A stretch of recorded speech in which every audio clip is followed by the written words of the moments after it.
Alright, so welcome back to another video. Today I'm continuing work on my new project. It's my 1999 Jeep Wrangler. So it came with this kind of aftermarket bumper on it here, and obviously it's been painted and someone spent a little time painting all the molding, kind of this grayish color. Looks pretty good, but I think I'd prefer black. I'm also going to be replacing this bumper. What it looks like they had was like a setup for probably to pull behind a camper or something with all the connection points.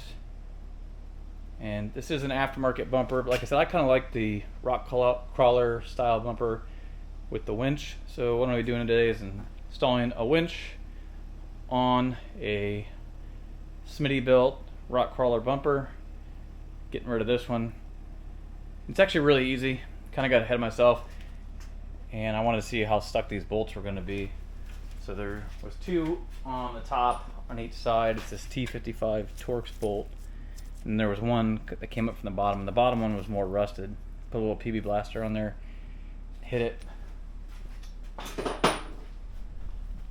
Quick blast from the Milwaukee, and it took it off. So now I can kind of get this out of here.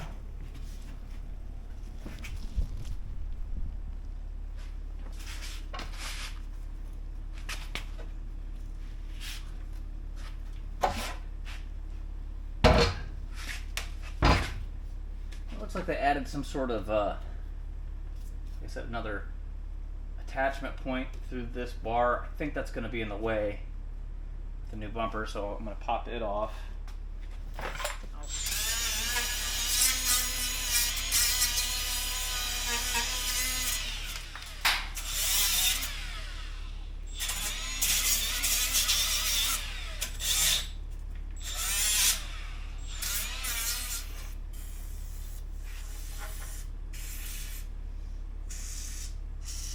Alright, now I'm going to use some of this Rust-Oleum, this platinum truck red spray. You can see I've just kind of crudely masked off the area.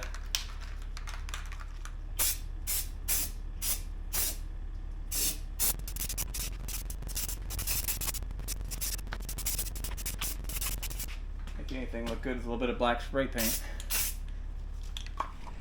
And this is the bumper I'm putting on. So, tried an Amazon China one first. Back a few years ago when I put one on, most of them came with this nice welded bar across the front. Now I think they found a way to make it fit in just this ever so slightly bit smaller of a box by having this be bolted on. And of course that's garbage when you bolt that on. So I actually got this real Smitty built one. I got kind of lucky on it. I found it used like new on Amazon. They had one left in stock. So someone obviously bought it and returned it. It was brand new in the package still. And I got it for half the price. But I'll have a link to it in the description. I can't guarantee you'll find one for half the price, but this is the good one. Got a nice solid winch plate already built in, and the welded bars, and I guess it's true, you get what you pay for. So speaking of you get what you pay for, I pulled a 360 and bought probably the cheapest supposed 13,000 pound winch you can find from Vevor. I think that's how you say that. And it does have the synthetic rope. It comes with everything you need to hook it up. It's like $200 and some. So I don't plan to ever really use it except in an emergency, so I went cheap this time.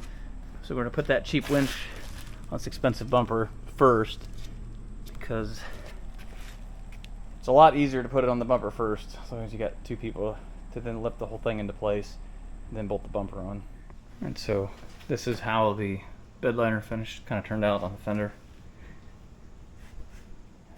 It's way easier just to take these lights out. It's just one 10 mil nut, and I got back to those tubes down there. And same thing with the other side.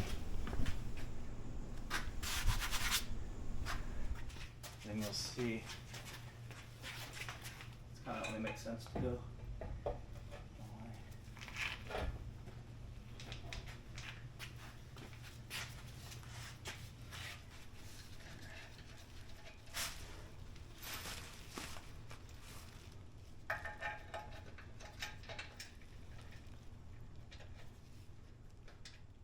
That just fell right into place. Yeah.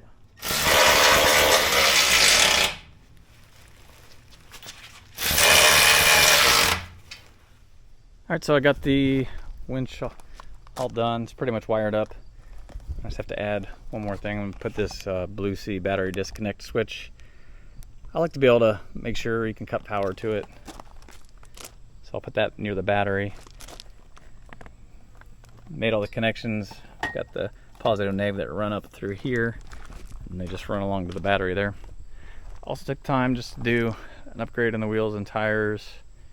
Getting the factory wheels, there wasn't enough back spacing, so with the 31-inch tires, you turn them, they would hit the control arm and cause a whole bunch of racket, and those tires were junky anyway. So these wheels have, it's like -27, I think, for back spacing.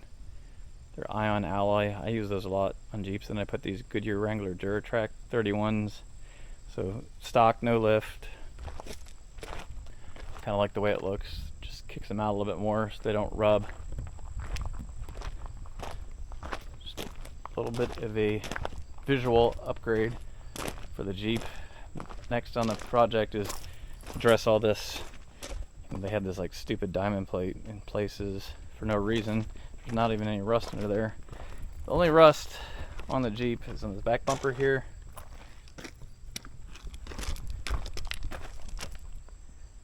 The only rust on the whole Jeep is on the bumper right here. And then there's a little bit you can see under the license plate. And then on this side. So I'm gonna show you in another video solution for that. Just cover all that up, look stock. And there's a little bit starting right here. Again, so I'll go ahead and grind that out, stop it. Still gotta pull that off, see if there's any under there, but I doubt it because these are actually pretty clean. Again, obviously the fenders have been replaced. They're slightly different color, red, but they're not all rotted out like usual. This is an Ohio Jeep, so seeing a lot of salt. Surprisingly, like I said, the frame's pretty good. Alright, so that's it for this video. Just wanted to show you the Smittybilt bumper installation. Like I said, I threw the wheels and tires on there. I'll have links to everything in the description that I use. That way, if you like something you see, you can see how to find it. So be sure to subscribe, click the like button. Until next time, we'll see you later.